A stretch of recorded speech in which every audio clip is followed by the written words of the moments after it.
నమస్కారం ఘంటారావానికి స్వాగతం ముందుగా ప్రధాన అంశాలు భూ హక్కు చట్టం రైతు మెడకు ఉరితాడన్న చంద్రబాబు దీని రద్దుపైనే రెండో సంతకం చేస్తామని హామీ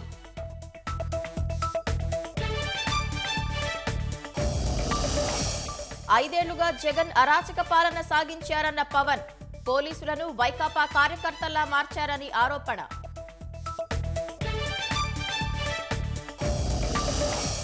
ప్రభుత్వ నిర్లక్ష్యంతో రెండో రోజు వృద్ధులకు అవస్థలు మండుటెండలో బ్యాంకుల వద్ద అవ్వాతాతల పడిగాపులు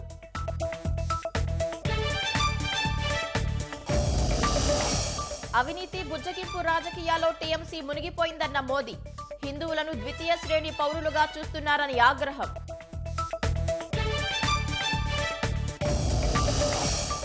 రేవಣ್ణ ప్రజ్వల్ పై అపహరణ అత్యాచారం కేసులు పెట్టిన సిట్ విచారణకు హాజరవుకుంటే అరెస్టు తప్పదన్న కర్ణాటక హోంమంత్రి